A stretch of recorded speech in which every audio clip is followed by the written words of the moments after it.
What's going on, folks? This is Tim from Tim's Tanks coming at you again. Um, let's talk about my sump for a second here. In my previous video, I was talking about I had my sump offline, various reasons. The main one being that it leaked. So we got to fix that. I just got back from a vacation. I'm going to fix it right now. Got to get my tank back up and going. It's looking pretty bad. There's definitely lots of buildup of detritus. I need to get a sock filter going again to clarify that water. So here's the deal. My sump is a 20-gallon long, and it's connected to a 10-gallon tank via a bulkhead. The bulkhead on the 10-gallon tank was leaking. I tightened it. It was still leaking, and I knew that I was going to break it if I tightened it more. But I did it anyway, and I broke it. So I'm replacing it. It's like $10 for a new 10-gallon tank, so I wasn't like really cautious about over-tightening it because it's like $10 for a 10-gallon tank. So anyway, I spent $10, got a new 10-gallon tank, gonna drill it out, put in a new bulkhead, and yeah, it should be pretty simple. So here we go. The things that you need to drill a tank are very simple. You need water, a drill, a hole saw, some kind of clay or Play-Doh, and some kind of something. So, I mean, obviously you need a drill, but the most important piece right here, hole saw. Without the hole saw, you're not going to drill it. This is a diamond bit. I think it's 1 3/4 inches, really standard size. I've used that not that exact drill bit, but I've bought a few of them, and I've used them to drill about 70 or 80 10-gallon tanks, something like that. Yeah, and I've only cracked about 3 or 4. It's going to happen occasionally with the thinner glass on the 10-gallon tank. If they were thicker glass, 75-gallon tanks, 90-gallon tanks, I wouldn't be cracking them.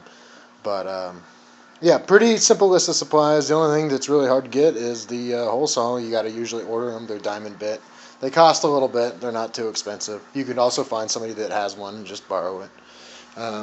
So the the clay. The clay is pretty important. I got my 10-gallon tank here. I've already measured it out there. You can see because it has to line up with the bulkhead in the 20-gallon tank, or else if it's slightly off, it's going to be a problem because it's going to pinch it and then it's going to leak, which is what I think happened before. I was kind of sloppy when I was putting it together, when I was measuring it, and probably didn't double check my numbers or something. So basically you put the clay on and you pinch it down. Pretty straightforward, just pinch it down, make sure that it's watertight.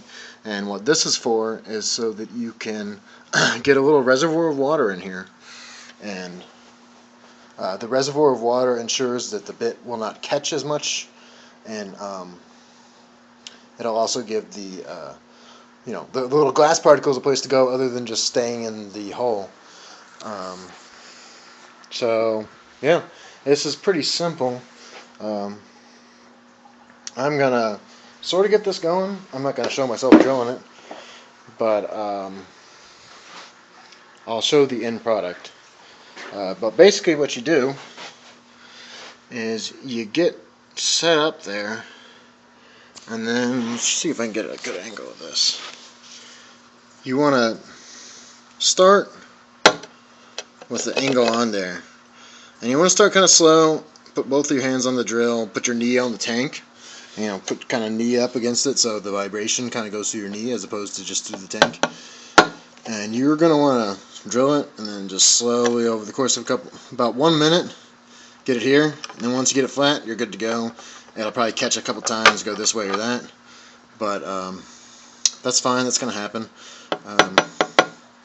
But yeah, once you get a good groove, you just keep going and let basically the weight of the drill. You don't want to really push on it. It's going to take about, with this thin glass on a 10-gallon tank, it's going to take about 4 minutes, 3 minutes, something like that. Not too long, but you definitely want to take your time, especially towards the end when you'll see some water come through. The piece won't actually fall out because you're not doing it perfectly straight. If you were doing it with a drill press, you'd probably be able to get that. But with the hand drill, it's going to start coming out from somewhere else first. And that's when you know you really got to slow down, try to keep the drill level. And yeah, it should just pop right out. And that's what the thingamabob is for. You just throw something in there. I got a big wad of paper towels. Usually I use a piece of styrofoam, which is the best. But this serves a couple functions. It prevents the glass piece that falls down from just landing directly on the glass in the bottom of the tank and potentially breaking it or scratching it at the very least. And the additional functions that it serves is it's a good way to just scoop up some random broken pieces of glass without actually having to pick them up individually, which you shouldn't be doing. And finally, it's going to absorb the water that comes out, because that's going to happen. It's going to be this milky water. It's full of glass bits that you really don't want in your tank. So that'll serve those functions. I'm going to go ahead and drill this. I'll show you when it's done. All right.